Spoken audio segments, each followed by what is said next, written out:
from the heart of trucker America, my boy Reed Coverdale, host of The Naturalist, capitalist.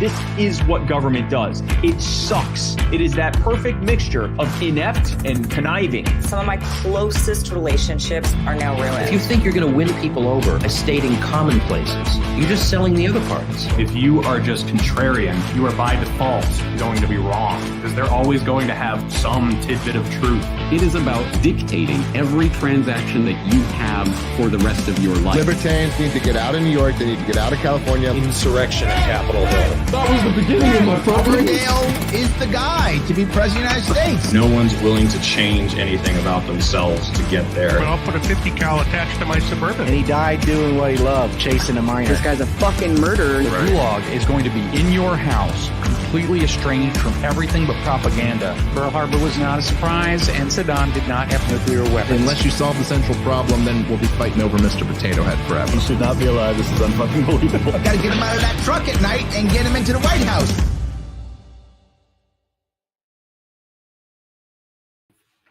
Hey guys, Happy New Year. It's New Year's Eve 2022.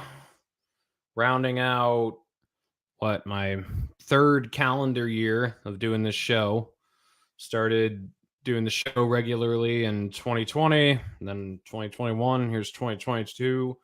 Another good year. It was, I don't know. It was different than last year. Last year was kind of just full of glee and just I was kind of off the high of my success or whatever for doing the podcast. And this year was more of a learning year, but it was a very good year still. I got on Fox News with Kennedy. I had Ron Paul on my show. Went to a few great events around the country, Young Americans for Liberty, Freedom Fest. I went to a couple Ron Paul Institute events, and also moved back to New Hampshire, back to the Free State. Here I am. So a lot has happened. A year ago right now, I had just come out of surgery, or was going. It was the first I went into surgery. It was either a year ago today or tomorrow. I think it was today, actually. I think it was the last day of 2021. And then had a couple weeks of resting up that I had to do, and then went back out on the road, and I worked out in Utah until May, and then went to Reno for the convention, and then did a little road trip, went down to Texas for the Ron Paul Institute event out in Houston, and then moved back to New Hampshire, went to Pork Fest, worked on Jeremy Kauffman's campaign through November. During that time, went out to Freedom Fest, went down to Young Americans for Liberty, went to another Ron Paul Institute event in Washington, D.C., and then went back to work right after Thanksgiving, and just came off of just over 2 weeks of working straight, 16 days in a row, made a ton of money, put a lot of people back in power, and going into the new year. So something I learned about myself, I wrote a Substack about this, and I should pull that up so I can drop it in the live chat so you guys can go read it. But I realized that just politics is not something, at least now, that I can handle. So I like talking about politics. I like being informed about what's going on. I like informing other people about what's going on. But I can't do just politics. I got to have something else going on too. And apparently it's not enough to, try to make time for other things. I need something that is almost mandatorily distracting me from politics, like work. So when I started the show, actually when I first started it, in 2020, I wasn't employed, but I got a job pretty quickly after like a month of doing the show. And so then I was juggling the job with doing the show. It actually gave me more drive and gave me more purpose in doing the show when I could barely make it and I had to rush to the truck stop and, open up the computer and try to go live with people. And the last, previous to December, the previous 6 months before that, I had a wide open schedule, and I was living kind of out in the middle of nowhere, and basically could set up recordings for any time of day. And I didn't have the same amount of drive, and I also lacking the drive kind of caused me to lack passion with the show. And I also started to care less about politics the more involved I got in it, the more disenchanted I got, the more I got involved. I realized, being a working man from the sidelines who has input and opinions and knows about what's taking place is really the role that I belong fulfilling, at least right now. And so when I got back to work about a month ago, I just had a renewed sense of purpose with work, and I've just been doing a lot better since then. Someone says, we got a comment here that says your video is glitchy as fuck, babe. Sorry, I don't know if it's glitchy for everybody. I do live in a low cell phone service area, but I've got a pretty decent internet connection, so has worked in the past, but sorry if it's not working well. Yeah, I don't know. That's kind of the learning curve I've gone through. I don't know. I'm still open to running for state representative or something like that, but I've just realized I don't want politics to be my main thing. I kind of want it to remain a hobby. And another part of that was not just that it was kind of driving me crazy being part of that, but the other part was that politics is dependent on collective action. And so you're relying on other people to come through. And at least with politics, at the end of the day, you can't rely on other people. I mean, they're not going to do the right thing. None of them are. And so you can pour your heart and your soul into politics, which nothing against people who do that. But I don't want to pour my heart and soul into something that is completely reliant on democracy to fix the problem. So I think it's important that people know what's going on. For example, the storm trouble that we just worked, I got my first check, and probably like 40% of it went to taxes. Because, when you're working a lot of overtime and you get bumped into that next tax bracket, you're working, over 100 hours a week or whatever. It just puts you into a different bracket and they tax the hell out of you. And I think it's important for everyone who sees all that money being taken out of their check to know what it's going toward or what it's not going toward. But, it was kind of funny right as that check was delivered to us and right as I cashed it in, like the same day, I think it was Thursday, because I got the check on Thursday. So the same day, Joe Biden signed that $1.7 trillion omnibus bill into law that sent $45 billion to Ukraine. And I haven't even dissected that whole bill like I did a couple of years ago with the other ones, but I'm sure there's basically nothing but waste and embezzlement, and maybe a little bit of the trickle down will go to help people who need it. But the vast majority of that is just going to be lining the pockets of people who don't need it. And so I think it's important for people, for normies, to know that that's going on. But I think I kind of lost a little bit of cred also not being the guy in the driver's seat anymore, just being another libertarian dude. It was kind of okay.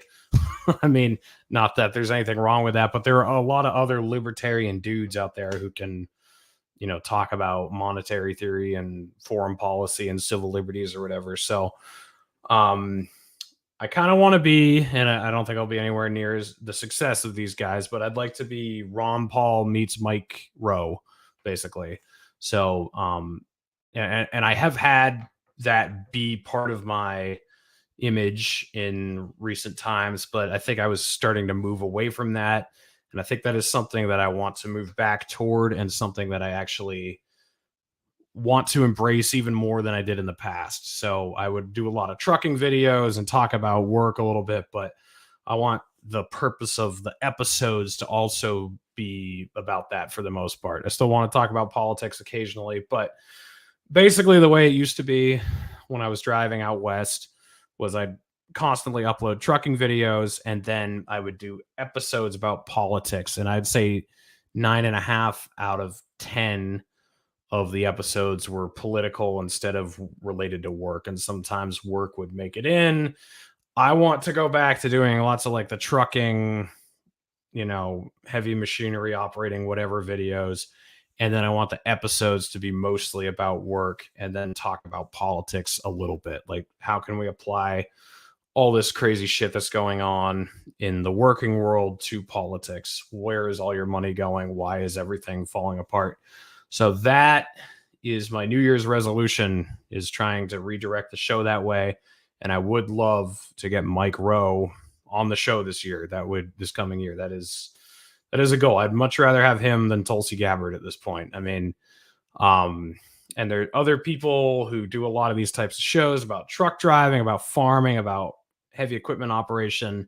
I'm going to be reaching out to them and trying to get them on the show as well. And I think that is the best way that I can expand my influence and make a difference. So I'm going to drop the link to the Substack that I wrote. Just dropped it in the live chat. There it is, just in case you don't see it. And go check that out. I didn't do any Substacks, I think, since I've started work. I think that's the first. I think since the election, actually, I hadn't written one. So finally had the time to sit down and do some writing. If you guys got any questions for me, just drop them in. I tried to do these somewhat regularly before, but can't keep up with it as easily. So I'm just trying to do an Ask Me Anything session. If you guys got any questions, just throw them in the chat and I'll answer them to the best of my ability. Let's see. Alex Jones, Dennis Prager, Steven Crowder, Ben Shapiro, Michael Knowles, Matt Walsh, and Fox News have all smeared libertarian recently. What do we do about it? And is it good or bad? So I don't think it really matters, to be honest. I think that, I think they're going to misrepresent libertarianism, even if it was obvious that that wasn't what it stood for. Like, I think in their defense at this point, a lot of libertarianism is thought of in the way that they think of it. But even if it weren't, they are going to choose the worst examples of libertarianism that they can. And to be fair, we do the same thing to them. We find the worst examples of conservatism that we can. When we talk about conservatives, we're not talking about Rand Paul. We're talking about John McCain or Lindsey Graham or Mitch McConnell or something. Same with liberals. Like we're finding just like the worst of the worst out of every ideology that we can. What I don't like, this is what pisses me off to no end, is people crawling on their hands and knees to these influencers and begging them, please don't look at us this way. Please don't think of us this way. We've changed. Like, this isn't us anymore. That is like, it's just the most pathetic thing. And I don't care who is saying what. Like, if it's, if it's liberals or conservatives, or even if it's other libertarians, like some non-libertarian party member who's a libertarian figure of some sort who is condemning it, like, don't go and beg for that person's approval. If that person's approval is important to you, then go earn it.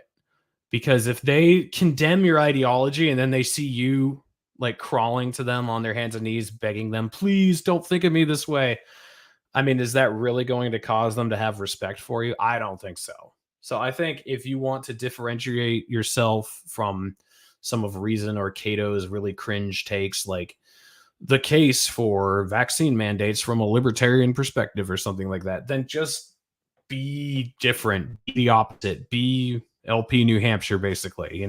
LP New Hampshire people don't wonder what our views are on foreign policy or what our views on vaccine mandates or minimum wage or child labor laws. Like they don't have any questions. It's all very obvious. So I think if you differentiate yourself and you actually stand for something, that is going to be far more impressive, even to people who disagree with you, than begging for approval. I think begging for approval is the most self-demeaning thing you can do. That's my thoughts on that. Now that you're heading a different direction, would there still be Four Horsemen? I suggested David Feit as a guest for that show, and I have my impression request in advance.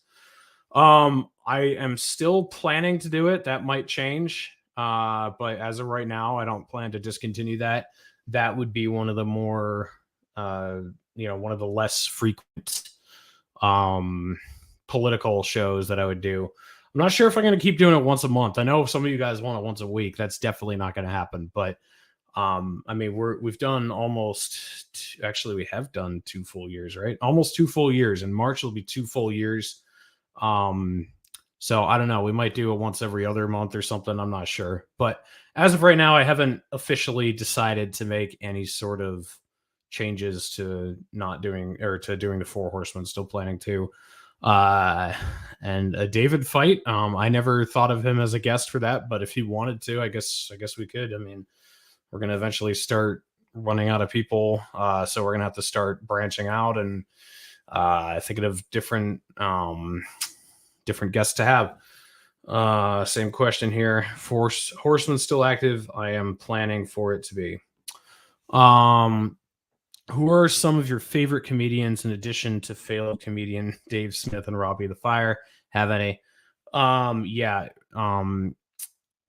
me, actually, first of all, I don't know if you guys know who Tim Hawkins is. He's a Christian comedian. He is so funny.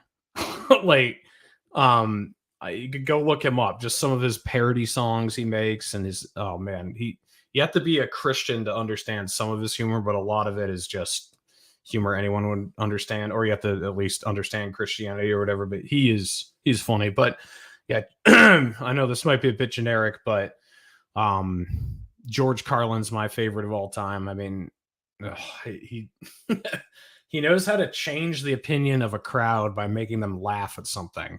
And that to me is the true comedy, the true power of comedy, is being able to change someone's opinion by making a joke of something. That's where the true power of comedy lies.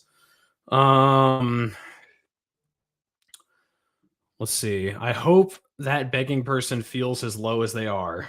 Disgusting. Yeah, no, I agree. It's pretty stupid. I'd like to see David Feit on the Four Horsemen, but I'm biased as his lover. Yeah, you got some competition there, man. Bring on Owen Benjamin. Hey, I'm open to just about anything. I don't know. I'm assuming somebody I know probably has a connection to him, but yeah, I wouldn't turn down too many things. I've got a few people I've already asked to come on the show, and all of the appointments I'd made all fell through because of my work schedule, so I wasn't able to make any of them happen. So over the next couple of weeks, I'll be trying to get them on. And I've started reaching out to some people who do trucking shows and farming shows and other stuff like that. So going to definitely be pushing in that direction. It might not happen immediately because I got a few shows that I'm supposed to do with more political people, but going to be pushing things in that direction. Let's see.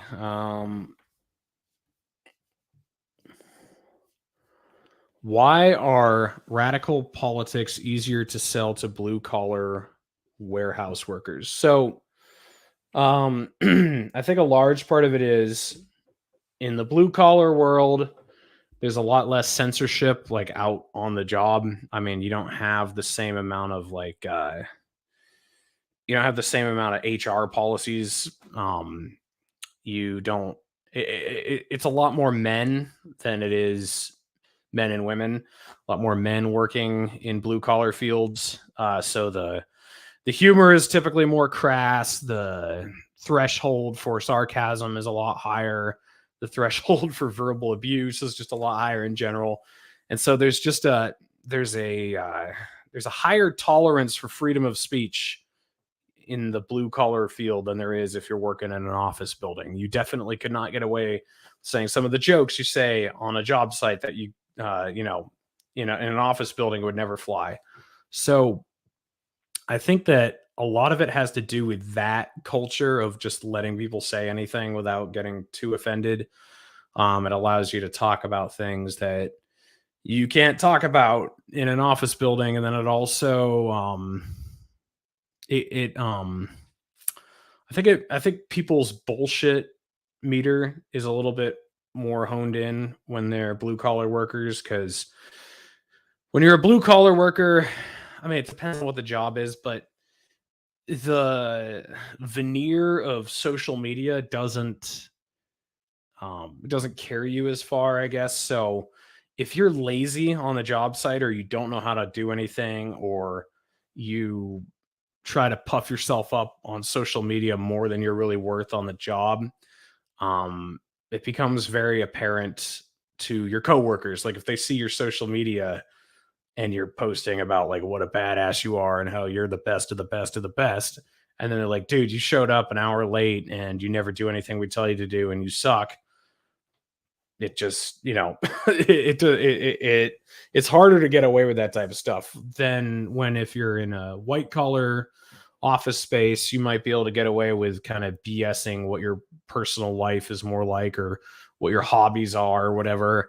But if you're a blue collar worker talking about your job on social media or something, you actually, you know, a lot of people don't like to friend their coworkers, because then they're worried that they're going to comment on their stuff on Facebook or Twitter or Instagram or whatever. So I think the no BS culture, and the also the you know, just the higher tolerance for freedom of speech. And then also the other thing is, if you're a blue collar worker, a lot of the time you're where the rubber meets the road, sometimes literally, like I am, or you know, you're on the opposite end of the engineers. The engineers write up the plans, they put the blueprints together, and then you're the guy on the job site who has to actually slide the bolts in the holes and make all the steel line up or whatever. And you see how things actually work, not how they're theoretically supposed to work, but how they actually work, and how the supervisional class is kind of living with their heads in the clouds compared to the people on the ground who have to actually make things work. So in the manual, it might say you're supposed to do something this way, but if you actually have your feet on the ground and you have to carry out the job, you know how things are actually going to be able to get done. So I think it's easier for these people to buy the fact that the people in charge have no idea what they're doing, and that they're a bunch of idiots, or they're malicious trying to pad their own pockets, because frankly, that's how it works with a lot of overhead in, you know, blue collar industries. They, you know, the people who are the managerial class versus the on the ground, boots on the ground, people who are actually trying to make the stuff work. There's an obvious disconnect there. And I think it's easier to sell that politically to them, you know, where white collar people tend to buy them more, oh no, we're all just the same or whatever. And, you know, it's a lot more of that equity bullshit in the white collar working field. And I don't know. I don't think that a lot of blue collar people see it that way. So it's easier to sell it to them, if that makes sense. Let's see. As a born again Christian, I know why I used to be an atheist. I'm assuming that means, why are you an atheist? Forgiveness for a mean question. No, that's not a mean question. So I didn't decide to be an atheist. I don't think belief is necessarily voluntary. I think it's kind of an involuntary reaction. You can have faith in something that you don't necessarily believe. Faith isn't quite the same thing as belief. But if I have a belief, it's either something that I never question and never push because I'm afraid that I won't believe in it anymore, or it's something that I just have naturally come to believe as true. So, for example, I believe in gravity. And at this point, it would take a lot of evidence to disprove gravity for me, because I've been brought up my whole life being told how it works. It all makes sense. You know, the gravitational pull toward the center of the earth. If that doesn't exist, it would take a lot of evidence to dissuade me. Or to put it in another light, I don't believe in Santa Claus. And at this point, I mean, it would take, I don't even know how much evidence it would take to get me to believe in Santa Claus again. You'd have to have some ridiculous explanation about how everyone's pulling the wool over my eyes and he really is real. And my brothers and sisters just got me presents that they knew Santa was going to get for me. And, you know, I'd have to re-understand physics. And I mean, there's just so much that would go into me actually believing in Santa Claus again. And I can't right now decide to believe in Santa. That's just not something I'm capable of. So I don't think that getting upset at people for either believing or not believing in God or the Bible really makes sense. You know, it's one thing to say, have you really thought about it? And why do you actually believe this? Or why do you actually not believe this? I think that's always a healthy discussion to have and try to prod people's brains and get them thinking about why they believe, what they believe.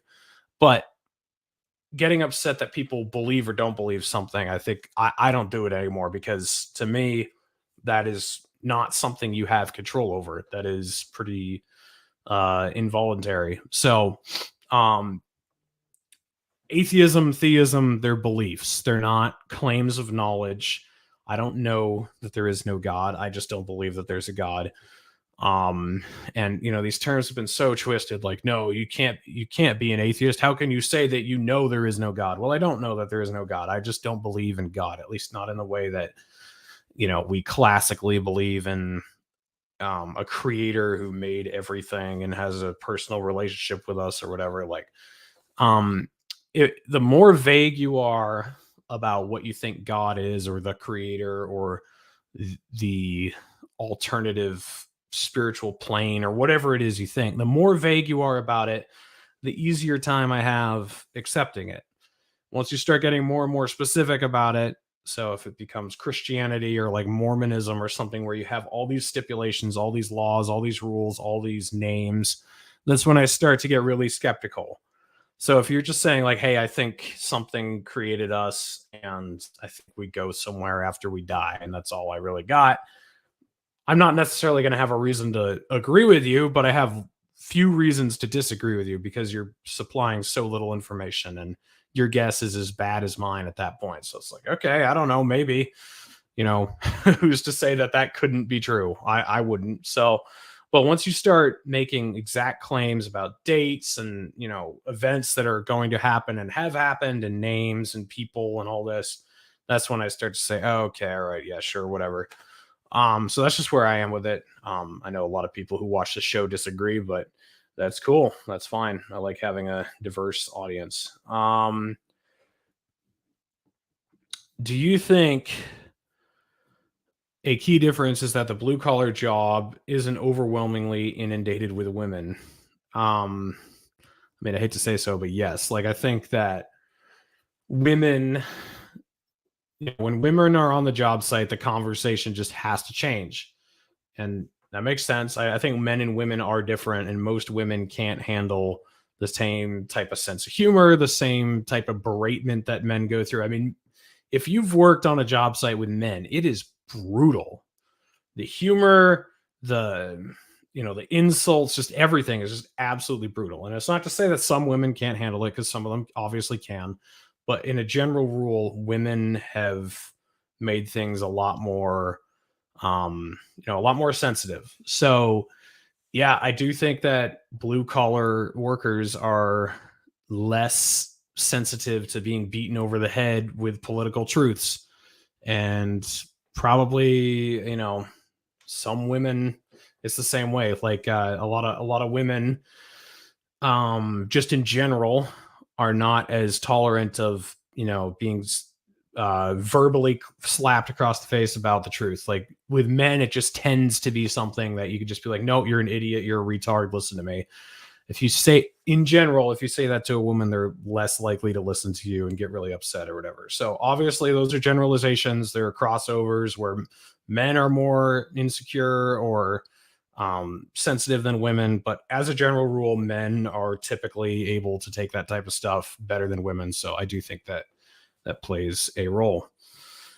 What are some of the major culprits that undermine America's MFG or industrial case, manufacturing or industrial capabilities? We know levying tariffs on goods from China won't bring the factories back. Well, I think it's regulation mostly. I mean, you know, it's easier to set up a business somewhere in the South than it is in New York City, right? So the solution there for New York City isn't to start putting tariffs on Alabama or something so people will buy in New York. The solution is to reduce the regulations. And the higher regulations don't necessarily bring a higher standard of living, just a more expensive standard of living, right? So like a lot of places in New York, you could buy an identical house in Alabama for like a third the price, but just because it's in New York, you have to buy it for like 3 times the money, and you have to make way more at your job. Your groceries are more expensive. So this higher standard of living isn't completely accurate. It's not always a higher standard. It's just more expensive. And I think that, you know, you can also apply that to countries. Like, yeah, I mean, we definitely have a higher standard of living than a lot of these countries, not just more expensive. But in some cases, it is just more expensive. And in a lot of ways, we could just reduce our own overhead, our own red tape, and we could sell things for a lot less money here, and we could keep businesses here, because businesses would rather work here in the United States than they would in China or Mexico or some other country.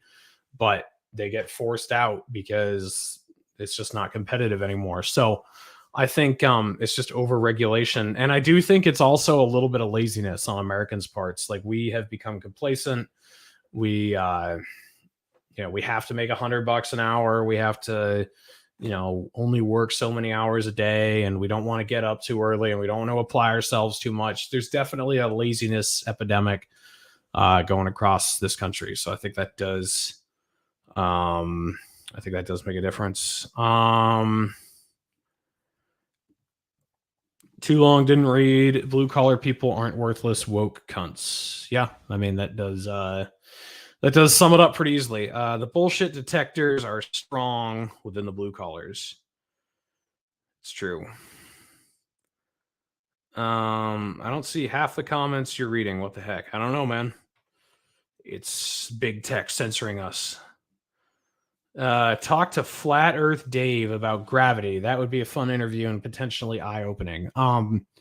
You can go to Tower Gang. I don't remember what episode it was, but we actually had him on the show, and I was on that episode, so I did ask him some questions. Yay 24. There you go.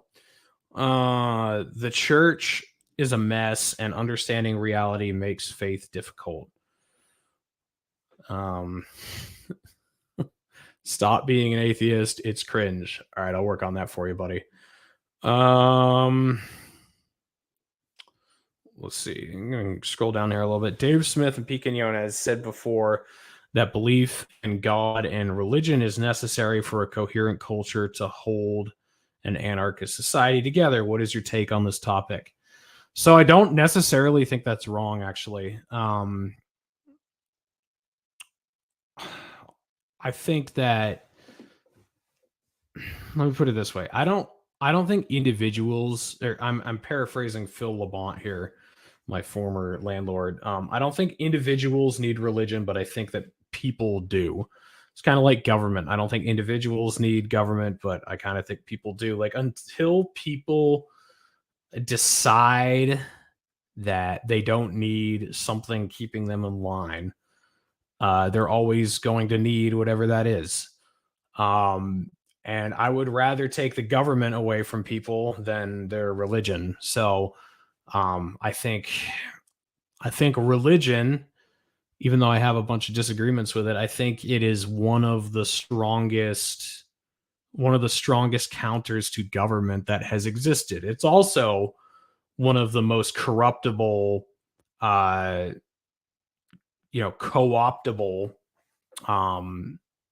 thing that has ever existed for governments. Like, I mean, they've certainly weaponized religion to undergo certain things in the past, but I do also think that religion is one of the strongest things that has ever opposed the government. So I don't think that that's necessarily a false statement, but I do think you can have societies without religion that do respect property rights. So, for example, New Hampshire is one of the most atheist states in the country. It depends on the year. I don't know if it was this year, but I know like 3 years ago it was. New Hampshire, Vermont, and Alaska, I think. I forget what the other one was. But the thing is, I find that there's not an extreme correlation between faith and peace or faith and anarchy. Like, I find that, communist countries are very anti-religious. But then also, you have a place like New Hampshire that's not religious, but is very peaceful. People respect each other's property. So I don't think it's necessarily a rule to live by. So I see what they're saying. I don't think it's necessarily wrong what they're getting at, but I also don't think that it's always true. I think there are cases where that's not necessarily the way it has to be. So yeah, I hope that's a good answer. When can we start treating Elliot Page like the man he now is? I think I'm not going to comment on that one. Women are emotional and not logical. To be fair, so are men a lot of the time. If you've worked with men your whole life, like I have, a lot of them are emotional and not logical too sometimes. Let's see. Justin O'Donnell. How do you get blue-collar workers to stop working against their interests by allowing labor unions to funnel their contributions to politicians that tax and regulate their jobs into irrelevance? Excellent question. So I know there's some who are going to disagree with me. I don't work for a union company, and I never have. And in my opinion, unions have become what they were initially made to destroy. So back in the day, unions were just people voluntarily organizing because they were not being treated well in their workplace. And a lot of these workplaces have been subsidized by the government into becoming giant monopolies through Reconstruction. The oil companies, the coal companies, the steel companies, the railroad companies, lots of these places were just absolutely awful to work. And there was like no competition because the federal government had subsidized them into being these giant mega corporations. So people came together and decided, you know what, fuck this. We're not going to work under these conditions. I think that's completely fine. Like so basically like what happened up in Canada this last February with the trucker protest, that was what unions used to be. So something that was very transparent. Some of the trucking unions came out against the protest in Canada, which, I mean, if you're a union against workers organizing to protest the conditions under which they're forced to work, what fucking good are you at that point? And Justin's absolutely right that a lot of these unions are just arms of the Democratic Party who are just making it harder and harder for small businesses to stay afloat, and regulating their jobs into irrelevance, as you said. That's absolutely what unions do. So I am not pro-union, not a fan, especially the giant unions that exist now. I mean, they're just political organizations, and they hardly protect the workers anymore. And it used to be like a union existed so that workers had flexibility and the ability to choose a different job or, to have workable hours or whatever. But now a union just controls what you're allowed to do. I mean, it's much more liberating to work at a non-union workplace. You're not under all the same stipulations. You don't have to pay union dues. I would never choose to work at a union place if I could help it. So, I'm in agreement with you, Justin, and I think a lot of us feel the same way you do. What got you a level of notoriety was blue collar videos interspersed with political interviews from the road. That was your brand. We need someone well spoken like you to stay branded as a libertarian. Yeah, no, I agree with that. I think it's good to have both, but I think stepping away from it was a mistake, and I do want to. I want to be a voice. I want to funnel blue collar workers in a libertarian direction. And I felt like what I was doing instead was funneling some libertarians in a blue collar direction, which I also want to do that. But it was much more of like, hey, some of us are blue collar too, than like, hey, blue collar workers, check out what's going on, in the overhead of the government. And you really should be mad about this. There was some of it, but I would like that to be more of what I'm doing. And then also I would like, I've gotten some encouraging messages over the last couple of years of people deciding to get their CDL or to go to trade school or something instead of going to college and wasting all their money. But the last 6 months was just kind of aimless. I'm going to be honest. Like it was, I wasn't miserable. I don't want to give off the vibe that I was completely miserable. I wasn't. I was doing some fun stuff, but it just wasn't good. It could have been a lot better. And I think, being in a blue collar job and actually living it day to day is an important part of my shtick. That's just what I'll say. I'm not religious at all, but I chose Christianity. I respect Ryan Dawson for his decision. I'm sitting here watching Redacted tell Ye what to say. All right. Well, see, like you said you chose Christianity. I don't like, I could not just choose to become a Muslim right now. Unless it was just like, hey, I don't really know what I believe or care what I believe, but I like this image and I'll go with it. I know some people do that type of thing, but that's just phony for me. So I can't choose a religion. I can't pretend to believe in something I don't. So that's why I'm an atheist, because I don't believe in anything. Justin O'Donnell again. Some of the worst self-described libertarians I know are the religious types. When push comes to shove, they are always willing to use government force to impose their morality on others. Yeah, that's definitely a thing. And, that's always what's been used as a weapon against, I'm saying against the religious right, but against themselves almost. Like it's initially, hey, we need to pass this because the homos are doing this, or the whatever, so whatever degenerate you don't like is doing this. We have to pass a law to stop it. And then eventually those laws are used against religious conservatives. So a great example is like the Patriot Act, the war on terror against those evil demonic Muslims. Like, how could that ever be turned on us? And then sure enough, 20 years later, you're the target of it for protesting what's being taught in your child's school. So I agree with you, Justin, that unfortunately that's not a lesson a lot of religious right-wingers have learned. And like I said earlier, I think religion, even though it can be one of the biggest pushbacks against the state, it also 100% has been co-opted over the years, like under the Bush administration. I always say that I don't associate with any organized religion, but I don't want to live in a world without it. Let's see. When is your birthday, Reed? My birthday is in May. My company, Wholesaler, has the system that monitors our delivery drivers opposite of dash cam in speed, brake use, eye movement, etc. It lowers insurance rates, but I guess Kaczynski was right. Yeah.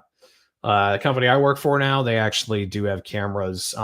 They're not recording, like they're not watching us, making sure that we're not texting or something, but it's for in case an accident happens.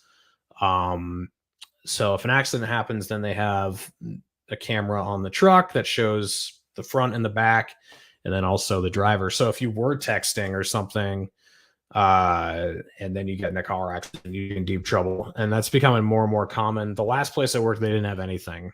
They had ELDs, which had GPSs on them, so they could tell where you were.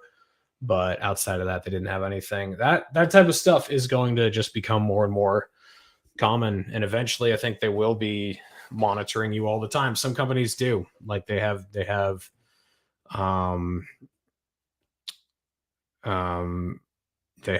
cameras that are watching you all the time, and it's not just for in case something happens, it's so they can literally spy on you. Anarchists should abandon the term libertarian. Lead the way, buddy. Ronwell says, what transportation do you use from your traveling in Utah to New Hampshire? When I moved here, I fit everything inside my 1991 Forerunner and just threw it all in there and drove across the country. But I haven't been out to Utah since I left in June. Any of my Utah peeps watching, I saw Jacob in here earlier. If you want to get me out there for a convention or something, I'd be happy to come. Let's see. Do you think that there is truth to what John Adams alluded to when he said that our Constitution works only for a moral and religious people? Yeah, so like I was saying earlier, I don't think you necessarily have to be religious. I think the moral part is what's important. I do think you have to be moral. I think you need like a what's the word I'm looking for? So Nietzsche would say you have to be virtuous, which I agree with. I think you need a virtuous society. I think if you introduced anarchy into New York City, maybe some of the problems would go away, but some of them will probably get worse. And it's because it's a very selfish, immoral society. No regard for personal property. I don't think things would just magically,